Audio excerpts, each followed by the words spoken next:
සියට වෙසෙසින්නේ පෙබරවාරි සිව්වෙනිදට එළඹෙන්නේ සාමය සතුට අත්වැල් බැඳගෙන එන්නේ ඒකයි මේ සිංහ කොඩිය ලෙලදෙන්නේ நிலை தளபதி முப்படை தளபதிகள் மற்றும் போலீஸ் மா அதிபர் ஆகியோர் விசேட மேடைக்கு அழைத்துச் செல்கின்றனர். Now we witness escorting His Excellency the President to the special dais by the Chief of Defence Staff, Tri-Forces Commanders and Inspector General Police.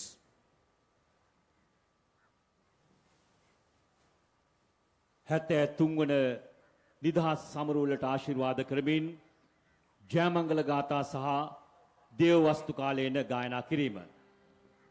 කොළඹට දේවි බාලිකා විද්‍යාලය, කොළඹ 4 විශාඛා විද්‍යාලය සහ කොළඹ 7 සිරිමාව බණ්ඩාරනායක විද්‍යාලය යන විද්‍යාල නියෝජනය කරන ශිෂ්‍යාවන් 15 දෙනෙකු විසින් මේ මොහොතේදී ජයමංගල ගාථා සහ දේව වස්තු කාලේන ආශිර්වාදාත්මක ගාථාව ගායනා කරනු ලබනවා. සංගීතයේ මෙහෙයීම විශාරද ලුතිතන් සම්පත් අබේගුණසේකර ප්‍රමුඛ ශ්‍රී ලංකා නාවික හමුදා පෙරදිග තූර්යවාද කණ්ඩායම පුහුණු කිරීම හා මෙහෙයීම අධ්‍යාපන අමාත්‍යාංශයේ නියෝජ්‍ය අධ්‍යාපන අධ්‍යක්ෂ වරුණ අලහකොන් මහතා. 73வது சுதந்திர தினத்துக்கு ஆசீர்வாதம் வழங்கும் வகையில் அடுத்ததாக பாடசாலை மாணவிகளால் ஜெயமங்கல கீதம் மற்றும் தேவவஸ்து காலேன என்பன பாடப்படுகின்றன. The performance of Jayamangala Gathas and Deva Vastu Kalena Gatha sung by school children.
Let's take time for observance of 2 minutes silence in honor of all patriots who have laid down their lives to preserve and protect the freedom, unity, sovereignty, and the territorial integrity of Sri Lanka. இலங்கையின் சுதந்திரம், தேசிய ஒருமைப்பாடு, இறைமை, ஒற்றுமை என்பனவற்றின் ஒரு தினமாக அமைகிறது. இப்பொழுது நாம் பார்த்தோம் காலாட்படையினர், முப்படையைச் சேர்ந்த இராணுவம், கடற்படை, விமானப்படையைச் சேர்ந்த காலாட்படையினர் செல்லும் பொழுது இதுவரை காலமும் இந்த சுதந்திரத்துக்காக உயிர் தியாகம் செய்த அனைவரையும் அவர்களுக்கு மரியாதை செலுத்தும் வகையிலே அந்த அணிவகுப்பு மரியாதை இருந்தது. As we are celebrating the 73rd National Independence today, we respectfully invite His Excellency the President of Democratic Socialist Republic of Sri Lanka, Gotabaya Rajapaksa, to address the nation. இப்பொழுது இலங்கை ஜனநாயக சோசியலிச குடியரசின் ஜனாதிபதி அதிமேன்மிதங்கிய கோட்டாபய ராஜபக்ச அவர்கள் நாட்டு மக்களுக்கு உரையாற்றுவார். 73 වන නිදහස් සමරු උළෙල නිදහස් පරිශ්‍රයේ සිට අභිමානයෙන් සමරන මේ අවස්ථාවේ සමස්ත ශ්‍රී ලාංකීය වාසීන් අමතන්නට ශ්‍රී ලංකා ප්‍රජාතාන්ත්‍රික සමාජවාදී ජනරජයේ අතිගරු ජනාධිපති ගෝඨාභය රාජපක්ෂ මැතිතුමන්ට ගෞරවයෙන් ආරාධනා කර සිටිමු.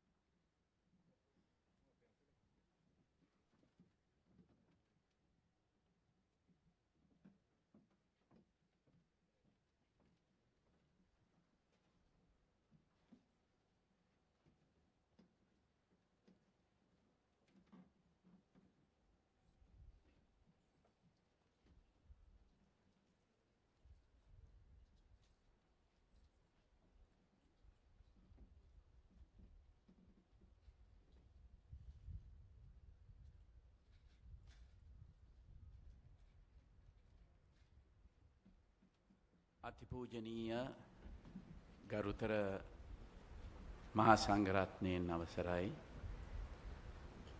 සෙසු පූජා ප්‍රසාදීන් වහන්සේලාගෙන් අවසරයි ගරු අග්‍රාමාත්‍යතුමනි හිටපු ජනාධිපතිතුමනි ගරු කතානායකතුමනි ගරු විපක්ෂ නායකතුමනි ගරු අමාත්‍යවරුනි රාජ්‍ය අමාත්‍යවරුනි පාර්ලිමේන්තු මන්ත්‍රීවරුනි ගරු ආණ්ඩුකාරවරුනි ගරු තානාපතිවරුනි මහා කොමසාරිස්වරුනි ජනාධිපති ලේකම්තුමා ප්‍රධාන සියලුම රාජ්‍ය නිලධාරීවරුනි ආරක්ෂක මාණ්ඩලික ප්‍රධානී සහ යුද හමුදාපතිතුමනි නාවික හමුදාපතිතුමනි ගුවන් හමුදාපතිතුමනි පොලිස්පතිතුමනි සිවිල් ආරක්ෂක දෙපාර්තමේන්තුවේ අධ්‍යක්ෂක ජෙනරාල්තුමනි ආරාධිත අමුත්තනි රණවීරුවනි සියලු ශ්‍රී ලාංකික සහෝදර සහෝදරයනි ආදරණීය දූ දරුවනි අපේ මව්බිම යටත් විජිතවාදීන්ගෙන් නිදහස ලබා අද වන විට වසර 73ක් වෙනවා. නිදහස දිනා ගැනීම සඳහා විවිධ කැපකිරීම් කළ සිංහල, දමිළ, මුස්ලිම්, මැලේ, බර්ගර් විවිධ ජන කොටස් වලට අයත් සියලුම නායකයන්ට අද දිනේ අපේ ගෞරවය පුද කරනවා. එමෙන්ම ජාතිය නිදහස හා ස්වෛරීත්වය වෙනුවෙන් දිවිපිදූ හා විවිධ කැපකිරීම් කළ රණවිරුවන් මා කෘතවේදීව සිහිපත් කරනවා. නිදහස ලබා ගත වූ වසර 73ක කාලය තුල අපි ජාතියක් වශයෙන් බොහෝ අභියෝගයන්ට මුහුණ දී තිබෙනවා. ආගමික හා වාර්ගික මතගැටුම්, ජාතිවාදී හා ත්‍රස්තවාදී ක්‍රියාකාරකම්, අනිසි විදේශ බලපෑම්, විවස්ථා අර්බුද වැනි ගැටලු රාශියකට අපි විටින් විට මුහුණ දුන්නා. ජාතික ආරක්ෂාව තහවුරු කිරීම, අපේ රටේ ජීවත් වන විවිධ ජනවර්ග අතර සැබෑ සංහිඳියාවක් ඇති කිරීම මෙන්ම දුප්පත්කම සහ මුලින්ම තුරන් කොට ශක්තිමත් ආර්ථිකයක් ගොඩනගා රටට තිරසාර සංවර්ධනයක් උදා කිරීමේ අභියෝගය තවමත් අප ඉදිරියේ තිබෙනවා. අපේ රටේ ජාතික උරුමයන්, පාරම්පරික සිරිත් විරිත්, ජාතිකත්වය හා දේශාභිමානය බරපතල තර්ජනයකට මුහුණ දී තිබුණ අවස්ථාවක මේ රට 69 ලක්ෂයකට අධික ජනතාව ජනාධිපතිවරයා වශයෙන් මා පත් කරගත්තේ දුර්වලව පැවති ජාතික ආරක්ෂාව යහලි තහවුරු කොට මව්බිම මුහුණ දී තිබුණු අභියෝගයන් ජය ගැනීම සඳහා නායකත්වය දෙන්නයි. මම සිංහල බෞද්ධ නායකයෙක්. ඒ ප්‍රකාශ කරන්නට මම කිසිවිටකත් මැලිවන්නේ නැහැ. මම මේ රට පාලනය කරන්නේ බෞද්ධ ඉගැන්වීම් වලට අනුවයි. සෑම ආගමකටම සෑම ජාතියකටම නිසි ගරුත්වය ලබා දෙන අවිහිංසාවාදී සාමකාමී බෞද්ධ දර්ශනය තුළ අපේ රටේ සෑම ආගමිකයෙකුටම සෑම ජාතිකයෙකුටම රටේ පවතින නීති රාමුව තුළ එක හා සමාන නිදහස භුක්ති විඳීමේ අයිතිය තිබෙනවා. දේශීයත්වය අගයන, රටේ ස්වෛරීත්වය සුරකින ජාතික නායකත්වයකට එරෙහිව ජාතිද්‍රෝහි බලවේග එක්වී කඳවුරු බැඳ ගැනීමත් තම අරමුණු ඉටු කර ගැනීම සඳහා දේශීය මෙන්ම විදේශීය බලවේග සාය පැතීමත් හැම විටම සිදු වෙනවා. මේ ඉතා සූක්ෂම ලෙස විවිධ බොරු ප්‍රචාර හරහා ජනතාව නොමග යවන්නට කටයුතු කරනවා. මා ඉල්ලා සිටිනවා මේ රටේ ජනතාවගෙන් සෑම විටම විචාර බුද්ධියෙන් කටයුතු කරන්නට කියා. දත්ත මත පදනම් කොට කරුණු විමසා බලා සත්‍ය හඳුනාගෙන තීරණ ගන්නවා නම් කිසිවෙකුට ජනතාව නොමග යවන්නට බෑ. ජනතාව විසින් වත්මන් රජයට වරන් ලබා දී තිබෙන්නේ මා විසින් ඉදිරිපත් කළ සෞභාග්‍යයේ දැක්ම ප්‍රතිපත්ති ප්‍රකාශනයේ ක්‍රියාවට නංවන්නටයි. අනාගත පරපුර වෙනුවෙන් දිනු නිදහස සෑම විටම සුරකින්න බවත්, අපේ රටේ ඒකීය භාවය, බහුමික අඛණ්ඩතාව හා ස්වෛරීත්වය ආරක්ෂා කරන බවත් රාජ්‍ය නායකයා වශයෙන් මම ප්‍රතිඥා දී තිබෙනවා. ඒ ප්‍රතිඥාව මම හැම විටම සුරකිනවා. ශ්‍රී ලංකාව ප්‍රජාතන්ත්‍රවාදී රටක්. මේ රටේ ජීවත් වන සෑම පුරවැසියෙකුටම හිමවන්නේ සමාන අයිතියක්.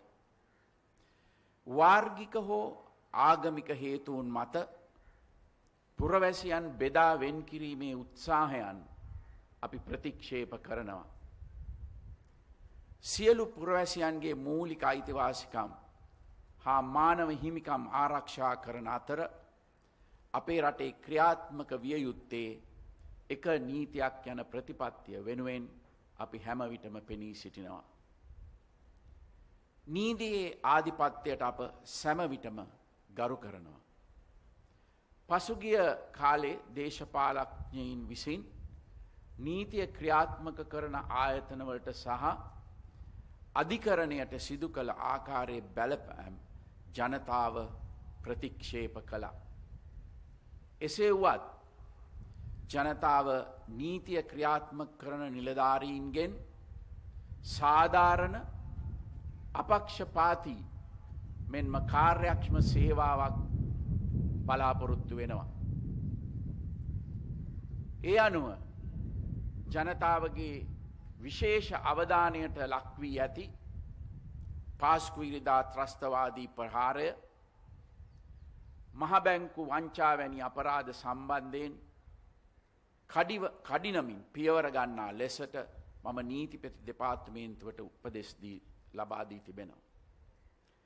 පාස්කු ඉරිදා ප්‍රහාරය සම්බන්ධයෙන් කරුණු සොයා බැලීමට පත් කරන ලද ජනාධිපති කොමිෂන් සභාවේ අවසාන වාර්තාව මට දැන් ලැබී තිබෙනවා. එහි නිර්දේශ ක්‍රියාත්මක කිරීමට මා කටයුතු යොදා තිබෙනවා.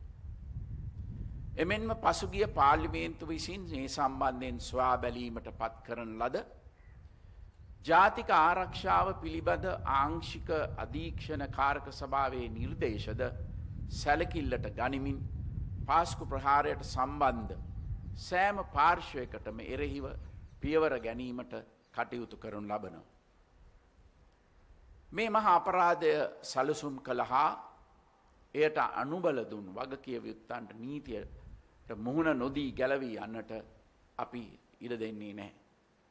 ඒ වගේම අන්තවාදයට නැවත මේ රට තුල හිස ඔසවන්නවටත් අපි ඉඩ දෙන්නේ නැහැ. කොවිඩ් වසංගතය නිසා සමස්ත ලෝකයේම අර්බුදයට ලක් වී ඇති වර්තමානයේ අපේ රටටත් අභියෝගයන් රැසකට මුහුණ දීමට සිදු වී තිබෙනවා. වසරකට වැඩි කාලයක් තිස්සේ මෙම වසංගත තත්ත්වය රටේ ආර්ථික සංවර්ධන ක්‍රියාවලියට වගේම ජන ජීවිතය සාමාන්‍ය පරිදි පවත්වාගෙන යාමටත් බාධාවක් වී තිබෙනවා. මේ මින විට ලෝකයේ රටවල් කිහිපයක්ම කොවිඩ් වෛරසය සඳහා සාර්ථකව එන්නත් අත්හදා බලා තිබෙනවා. මෙම එන්නත් ලංකාවට කඩිනමින් ලබා ගැනීමට සහාය දෙන ලෙස මම ඉන්දියාවේ චීනයේ හා රුසියාවේ නායකයන්ගෙන් ඉල්ලීම් කළා. ඒ වගේම රජය ලෝක සෞඛ්‍ය සංවිධානය සමග මේ සම්බන්ධයෙන් සාකච්ඡා කළා. ඒ අනුව මේ වෙත විනත් එක් එන්නතක් ලංකාවට ගෙන්වා එය අපේ ජනතාවට ලබා දීම ආරම්භ කොට තිබෙනවා. එන්නත් කරන්නේ නොකඩවා නොනැවති ඉදිරියට ගෙන යාමට කටයුතු යොදා තිබෙනවා. වත්මන් ගෝලීය අර්බුදය හමුවේ සෑම රටක්ම පාහේ ඉගෙනගත් වැදගත් පාඩමක් වූයේ ශක්තිමත් දේශීය නිෂ්පාදකයන් පිරිසක අවශ්‍යතාවයයි. ආහාර සුරක්ෂිත භාවය හා ස්වයංපෝෂිත භාවය තහවුරු කර ගැනීම සඳහා දේශීය කර්මාන්ත යලයි නගා සිටුව යුතු යන අපේ ප්‍රතිපත්තියේ කාලෝචිත බව හා නිවැරදි බව මෙන් තවදුරටත් පැහැදිලි වුණා. පොහොර නොමිලේ ලබා දීම, වී සඳහා සාතික මිල රුපියල් 50 දක්වා ඉහළ නැංවීම, ගොවි ණය කපා හැරීම, රට පුරා වැව් දහස් ගණනක් ප්‍රතිසංස්කරණය ආරම්භ කිරීම, ගෙවතු වගාව හා නාගරික ගොවිපොළවල් වර්ධනය වැනි උත්තේජනයන් නිසා රට තුළ ඇති වූ කෘෂිකාර්මික පුනරුදය ඉදිරියටම ගෙන යන අතර නව තාක්ෂණය භාවිතයෙන් දිරිමත් කිරීම හරහා කෘෂිකාර්මික ඵලදායීතාව වර්ධනය කිරීමට අපි කටයුතු කරනවා. වී, බඩඉරිඟු, ධාන්‍ය වර්ග, අල ලුණු නිෂ්පාදනය දිරිමත් වන ලෙස ආනයනය බදු කළමනාකරණය කොට දේශීය වශයෙන් නිෂ්පාදනය කළ හැකි කහ වැනි නිෂ්පාදනවලට ආනයන සීමා පනවා, ගම්මිරිස් වැනි භෝග ප්‍රතිඅපනයන සීමා කොට දේශීය ගොවියා ශක්තිමත් කිරීමට ගත් තීන්දුවල සාර්ථක ප්‍රතිඵල මේ වෙන විටත් ලැබෙමින් පවතිනවා. දේශීය නිෂ්පාදනය වැඩි වී අපනයන අවස්ථාවන් පුළුල් වී තිබෙනවා. දේශීය ගොවියා ආර්ථික වශයෙන් ශක්තිමත් කිරීම සඳහා ගොවියා විවසායකෙක් බවට පත් කළ යුතු බව මා හැම විටම ප්‍රකාශ කොට ඇති අතර කෘෂිකර්මාන්තය රටට විශාල විදේශ විනිමයක් ගෙනෙන ශේෂ්ත්‍රයක් ලෙස තවදුරටත් සංවර්ධනය කිරීම අපේ අරමුණයි. ආර්ථික සංවර්ධනයේදී කර්මාන්ත සහ සේවාංශවල පවතින වැදගත්කම අපි අමතක කළ නැහැ. පසුගිය කාලය තුළ මෙම ශේෂ්ත්‍රයන් සඳහා තීරුබදු සහන ලබා දෙමින් පොලි අනුපාතයන් අඩු කරමින් කර්මාන්ත සහ සේවාංශ දිරිමත් කිරීම සඳහා රජය පියවර ගත්තා. බතික්, වේවැල්, මැටි, ස්වර්ණාභරණ වැනි පාරම්පරික කර්මාන්ත නගා සිටුවීම සඳහා පිහිටවන ලද රාජ්‍ය අමාත්‍යාංශ හරහා මේ වන විටත් විශාල ප්‍රගතියක් අත්කරගෙන තිබෙනවා. අපේ රටේ ආර්ථිකයේ විශාල කාර්යභාරයක් ඉටු කරනු ලබන සුළු හා මධ්‍යම පරිමාණ ව්‍යවසායකයන්ට සහ ස්වයං රැකියාවල නියුතු පුද්ගලයන් සඳහා ඉතා අඩු තනි ඉලක්කමේ පොලියකට ණය පහසුකම් සැලසීම ඔවුන්ට අවශ්‍ය අනුමැතීන් ලබා ගැනීමේ ප්‍රමාදයන් අවම කිරීමට ක්‍රියා කිරීම වගේම ඔවුන්ට අවශ්‍ය කරන පුහුණුව ලබා දීමට වැනි කරුණුවලටත් අපි අවධානය යොමු කළා. ඉදිකිරීමේ කර්මාන්තයට උත්තේජනයක් ලබා දීම අක්‍රීය වූ ආර්ථිකයක් යලි සක්‍රිය කිරීමට යොදා ගත හැකි සාර්ථක උපාය මාර්ගයක්. මේ අනුව අප විසින් දැනටමත් ආරම්භ කොට ඇති මාර්ග කිලෝමීටර් ලක්ෂයේ වැඩසටහන, පාලම් දසදහසක් ඉදිකිරීමේ වැඩසටහන, රටපුරා වැව් ප්‍රතිසංස්කරණය කරන වාරී සෞභාග්‍යා වැඩසටහන, එක ගමකට එක ගයක් යන තේමාව යටතේ ග්‍රාමීය නිවාස 14000ක් ඉදිකිරීමේ වැඩසටහන, නාගරික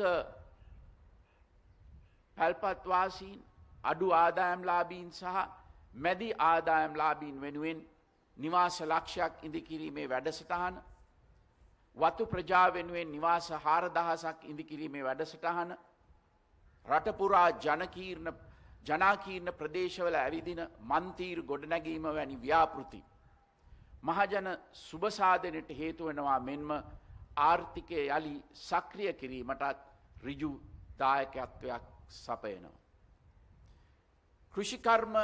කර්මාන්ත සහ සේවාංශ තුනේම වර්ධනය තුලින් ජාතික ආර්ථිකය ශක්තිමත් කරන්නට කටයුතු කරන අතරම විදේශ ආයෝජන ලංකාවට ගෙනීමේදී තිබෙන බාධා ඉවත් කිරීම සඳහා අපි කටයුතු කරනවා. රටේ ආර්ථික මර්මස්ථාන විදේශිකයන්ට විකුණන්නේ නැත යන ප්‍රතිපත්තිය නොවෙනස්ව පවතින අතර ලංකාවට විදේශ ආයෝජකයන් ගෙන්වා ගැනීමට බාධා කිරීම සඳහා විවිධ ව්‍යාපෘතීන් සම්බන්ධයෙන් වැරදි අර්ථකථනයන් ඉදිරිපත් කරන්නන්ගේ දේශපාලන යටි අරමුණු බහුතර ජනතා විචාර බුද්ධියෙන් විමසා බලනු ඇතැයි අපි විශ්වාස කරනවා.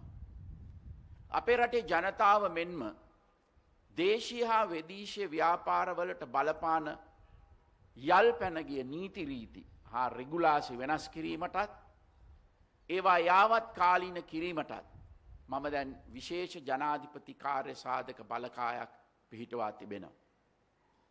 කාලාන්තරයක් තිස්සේ සාකච්ඡා කෙරෙනු එහෙත් ක්‍රියාත්මක නොවූ මේ ක්‍රියාවලිය අපි දැන් ආරම්භ කොට තිබෙනවා. රටේ ඉදිරි ආර්ථික සංවර්ධන ක්‍රියාවලියට මේ කමිටුවේ නිර්දේශ ක්‍රියාත්මක කිරීම විශාල පිටුවහලක් වෙනු ඇතයි අපි බලාපොරොත්තු වෙනවා. 21 වන සියවස සැලකෙන්නේ දැනුම් කේන්ද්‍රීය ශතවර්ෂය ලෙසයි. රටේ සංවර්ධනය සඳහා මානව සම්පත් අතිශයින් වැදගත්. දැනුමින් හා නිපුණතාවයන්ගෙන් පරිපූර්ණ අනාගත පරපුරක් බිහි කිරීම සඳහා අධ්‍යාපන ශාස්ත්‍රයේ ප්‍රතිසංස්කරණ අවශ්‍යතා සෞභාග්‍ය දැක්ම ප්‍රතිපත්ති ප්‍රකාශනය තුල පෙන්වා දී තිබෙනවා. ඒ අනුව අධ්‍යාපන ශේෂ්ත්‍රයේ අවශ්‍ය ප්‍රතිසංස්කරණය සිදු කිරීම සඳහා අපි වෙනමම රාජ්‍ය අමාත්‍යාංශයක් පිහිටවනු ලැබුවා.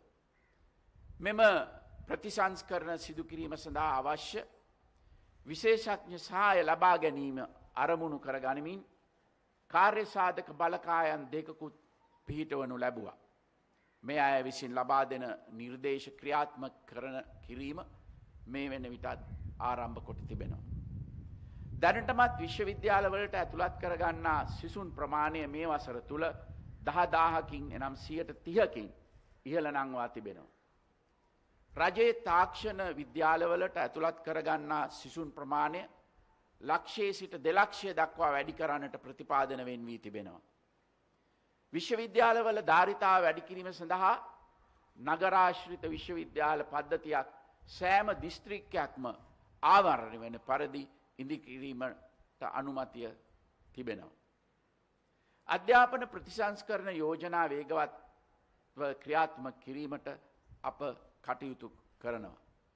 ඒ අනුව ඉදිරි වසර කිහිපය තුළ අධ්‍යාපන ශේෂ්ත්‍රයේ සැලකිය යුතු ගුණාත්මක ප්‍රගතියක් අත්කර ගැනීමට අපි බලාපොරොත්තු වෙනවා.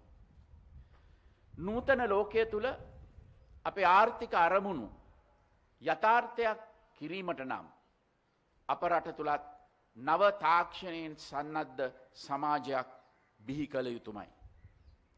තරංගකාරීත්වය ජය ගැනීම සඳහා කෘෂිකර්මය, කර්මාන්ත සහ සේවා යන සියලු ශේෂ්ත්‍රවලට අනාගතයේදී තාක්ෂණය පදනම් කරගන්නට සිදු වෙනවා. ඒට සහාය වීම සඳහා ජනතාවගේ ජීවන තත්ත්වය ඉහළ නංවීමට ඉවහල් වන තාක්ෂණික නව්‍යකරණ සංස්කෘතියක් ගොඩනැගීමට අපි බලාපොරොත්තු වෙනවා. සෞභාග්‍ය දැක්ම ප්‍රතිපත්තිවලට අනුව ආර්ථික සංවර්ධනය සඳහා රාජ්‍ය සහ පෞද්ගලික අංශ දෙකෙහිම තාක්ෂණය භාවිතය ප්‍රවර්ධනයටත් නවෝත්පාදන දිරිගැන්වීමටත් රජය විශාල සහායක් ලබා දෙනවා. තාක්ෂණ ශේෂ්ත්‍රවලට බදුසාන රැසක් මේ වන විටත් ලබා දී තිබෙනවා. තාක්ෂණය වෙනුවෙන්ම වෙනම අමාත්‍යංශය පිහිටුවා මගේ යටතට පවරා ගැනීමට පසුගිය දිනවල කටයුතු කළා. මෙම අමාත්‍යංශය හරහා තාක්ෂණ ශේෂ්ත්‍රයේ දියුණුවට අවශ්‍ය ප්‍රතිපත්ති සකස් කිරීම හා ඒ සඳහා අවශ්‍ය නීති රීති රාමුව සකස් කිරීම මෙන්ම රාජ්‍ය යාන්ත්‍රණය හා වෙළඳපොළ ක්‍රියාවලිය සරල කිරීම දැනුම හුවමාරුවේ මෙවලමක් ලෙස තොරතුරු තාක්ෂණය භාවිතයෙන් ඩිජිටල් ආණ්ඩුකරණය පුළුල් කිරීම වැනි කරුණුවලට අවධානය යොමු වෙනවා. තාක්ෂණ ශේෂ්ත්‍රයේ ව්‍යවසායකත්වය දිරිගැන්වීම සඳහා කඩිනමින් ව්‍යාපාර ආරම්භ කිරීමට සියලු පහසුකම් ඇති තාක්ෂණික උද්‍යාන 5ක් තෝරාගත් දිස්ත්‍රික්ක 5ක ආරම්භ කිරීමට දැනටමත් ක්‍රියා කොට තිබෙනවා. මෙවැනි උත්තේජන හරහා තාක්ෂණ ශේෂ්ත්‍රය තුළ පුනර්ජීවනයක් ඇති කිරීමට අපිට අවස්ථාවක් ලැබෙනවා. මා මෙතෙක් කී සියලු දේ කළේ සමස්ත ලෝකයම අකර්මණ්‍ය කළ කෝවිඩ් වසංගතයටත් මුහුණ දෙන ගමන් වසරක වැනි කෙටි කාලයක් තුල බව අමතක නොකරන ලෙස මම මේ රටේ බුද්ධිමත් ජනතාවගෙන් ඉල්ලා සිටිනවා. වසරකට ඇමරිකානු ඩොලර් මිලියන 4,500ක් පමණ විදේශ විනිමයක් රටට ලබා දුන් සංචාරක ක්ෂේත්‍රයේ මේ රටේ ලක්ෂ 30කට ආසන්න පිරිසකට ඍජු සහ වක්‍ර රැකියා සැපයුවා. මේ අය අද තම ජීවිකාව කරගත නොහැකිව දැඩි අසීරුතාවන්ට පත්ව සිටිනවා. හැකි ඉක්මනින් අපි මේ අයට විසඳුම් ලබා දිය යුතුයි. ඒ නිසා සෞඛ්‍ය මාර්ගෝපදේශ දැඩි ලෙස අනුගමනය කරමින් විධිමත් සැලසුමක් යටතේ සංචාරක ව්‍යාපාරය පියවරෙන් පියවර යලි ආරම්භ කිරීමට අපි කටයුතු කර තිබෙනවා. මම හැමදාමත් පරිසරයට ආදරය කළ කෙනෙක්. එදා නාගරික සංවර්ධන අමාත්‍යාංශයේ ලේකම්වරයා වශයෙන් සිටියදී නගර අලංකරණය, නිවාස සංවර්ධනය, ඇවිදින මංතීරු හා නාගරික උද්‍යාන සකස් කිරීම වැනි සියලු ව්‍යාපෘතිවලදී පරිසරය ආරක්ෂා කරමින් ඒ සංවර්ධන කටයුතු කරන්නට මම කටයුතු කළා. අදත් මගේ රජය අනාගත පරපුර වෙනුවෙන් පරිසරය ආරක්ෂා කිරීමට විශේෂ අවධානයක් යොමු කොට තිබෙනවා. නාගරික වන උද්‍යාන ඉදිකිරීම, හරිත නගර සැලසුම් කරණය, හරිත ව්‍යාපෘති, ජාතික රුක්රෝපණ වැඩසටහන්, ඇලමාර්ග හා වැව් අමුණු ප්‍රතිසංස්කරණය, පුරන් කුඹුරු යළි අස්වැද්දීම, කාබනික පොහොර භාවිතය ප්‍රවර්ධනය, ප්ලාස්ටික් භාවිතය සීමා කිරීම වැනි සියලු දේවල් පෙනී යන්නේ මේ රජයේ තිරසාර පරිසර කළමනාකරන ප්‍රතිපත්තිය ක්‍රියාවට නැගෙන ආකාරයයි. ජනතා කේන්ද්‍රීය ආර්ථික ප්‍රතිපත්තිය තුල මූලික පදනම වී තිබෙන්නේ ආර්ථික නිදහසකින් තොරව ආර්ථිකයේ සැබෑ ප්‍රතිඵල අත්කරගත නොහැකි බවයි. දුප්පත්කම තුරන් කිරීම, සියලු පුරවැසියන්ට දියුණු වීම සඳහා සම අවස්ථාවන් ලබා දීම, දේශීය ව්‍යාපාරකීන් ගොඩනැගීම යන්නේ රජයේ අරමුණු ඉටකර ගැනීම සඳහා අපිට පිරිසිදු හා කාර්යක්ෂම රාජ්‍ය සේවයක් අත්‍යවශ්‍ය වෙනවා. මෙරට රාජ්‍ය සේවය සමස්ත රට පුරා විසුරුණු ශක්තිමත් යාන්ත්‍රණයක්. මේ ලෝකයේ බොහෝ රටවල නොමැති විශාල අවස්ථාවක්. එබැවින් ඒ ශක්තිමත් යාන්ත්‍රණය විසින් රටේ තීරණ ගැනීමේ ක්‍රියාවලියේදී ඉහළ දායකත්වයක් ලබා දෙනු ඇති බවට අපි අපේක්ෂා කරනු ලබනවා. එසේ වුවත් වර්තමානයේ සෑම ස්තරයකදීම තීරණ ගැනීමේ දුර්වලතාවයක් අපිට දකින්නට ලැබෙනවා. ඉතා සරල ආයතනික කටයුතු සම්බන්ධ තීරණවලදී පවා නිලධාරීන් විසින් තීරණ නොගෙන ඒවා අමාත්‍ය මණ්ඩලයට යොමු කරනු ලක්නට ලැබෙනවා. සෑම කාරණයකටම චක්‍රලේඛන උපදෙස් බලාපොරොත්තු වෙනවා. තමන්ට තීරණ ගැනීමට හැකි සීමාව තුල වුවද තීරණ ගැනීමට පැකිලෙනවා. මේ తත්වය වෙනස් නොකරගතහොත් රට ඉදිරියට ගෙනියන්නට ඉතා දුෂ්කර වෙනවා. නිවැරදි තීන්දුවගෙන රට වෙනුවෙන් වැඩ කරන රාජ්‍ය සේවයක් තවදුරටත් ආරක්ෂා කිරීම සඳහා අවශ්‍ය කරන නීති ප්‍රතිසංස්කරණය මේ වනටත් සකස් වෙමින් පවතිනවා. එනිසා සේවා සැපයීමේදී මහජනතාවට බාධාකාරී වන සීමාවන් සහ ක්‍රමවේදයන් ලිහිල් කර ගැනීමෙන් රාජ්‍ය යාන්ත්‍රණය ක්‍රියාත්මක කරන ලෙස වගකිය යුතු සියලු දෙනාගෙන් මම ඉල්ලා සිටිනවා. ගම සමග පිළිසඳරහක් වැඩසටහනට මම පුද්ගලිකව සක්‍රියව සම්බන්ධ වන්නේ ග්‍රාමීය සංවර්ධනය රජයේ මූලික ප්‍රමුඛතාවක් නිසයි. සෞභාග්‍යයේ දැක්ම ප්‍රතිපත්ති ප්‍රකාශනයේ සඳහන් වන ජනතා කේන්ද්‍රීය ආර්ථික ප්‍රතිපත්ති බිම් මට්ටමේ ක්‍රියාවට නැංවීමේදී දිස්ත්‍රික් සහ ප්‍රාදේශීය මට්ටමේ රාජ්‍ය යාන්ත්‍රණය ඉතා වැදගත් වෙනවා. මෙම සංවර්ධන ක්‍රියාවලියේදී ආණ්ඩුකාරවරුන්, දිස්ත්‍රික් ලේකම්වරුන්, ප්‍රාදේශීය ලේකම්වරුන්, සෞඛ්‍ය වෛද්‍ය නිලධාරීන්ගේ සිට ග්‍රාමීය මට්ටමේ සේවා සපයන ග්‍රාම නිලධාරීන්, සමෘද්ධි නිලධාරීන්, කෘෂිකර්ම පර්යේෂණ සහ නිෂ්පාදන සහකාර නිලධාරීන්, පවුල් සෞඛ්‍ය සේවා නිලධාරීන්, සංවර්ධන නිලධාරීන් ආදී වශයෙන් සෑම රාජ්‍ය නිලධාරියෙකුටම පැහැදිලි වගකීමක් පැවරෙනවා. කොරෝනා වසංගත තත්ත්වය තුල රෝගය පාලනය සහ අනෙකුත් සේවා සම්පාදනයේදී ඔවුන් සියලු දෙනා අපිට ලොකු ශක්තියක් වුණා. ඒ වගේම රටේ ආර්ථික සංවර්ධන අභියෝගයන් ජය ගැනීමේදීද රාජ්‍ය සේවකයන්ගේ උපරිම දායකත්වය අපි අපේක්ෂා කරනවා. ජාතික මට්ටමේ කටයුතු වලදී මෙන්ම ග්‍රාමීය සංවර්ධනයේදී දේශපාලන නායකත්වයට විශාල වගකීමක් තිබෙනවා. අපේ රජයේ සියලුම කැබිනට් රාජ්‍ය ඇමතිවරු පාර්ලිමේන්තු මන්ත්‍රීතුමන්ලා මෙන්ම නගර සභා ප්‍රාදේශීය සභා දේශපාලන අධිකාරිය දිස්ත්‍රික් ප්‍රාදේශීය සංවර්ධන කටයුතු වලට සක්‍රියව සහභාගී වන යාන්ත්‍රණයක් අපි ක්‍රියාත්මක කොට තිබෙනවා. දූෂණය හා නාස්තිය රටක සංවර්ධනයට විශාල බාධාවක්. රාජ්‍ය පාලනය තුළ දූෂණය සහ නාස්තිය නැති කිරීම සඳහා අපි ආදර්ශයෙන් කටයුතු කරමින් සිටිනවා. දූෂණයට සහ නාස්තියට වැරදිකරුවන් වන කිසිවෙකුට රජයක් වශයෙන් අපි ලිහිල් බවක් දක්වන්නේ නැහැ.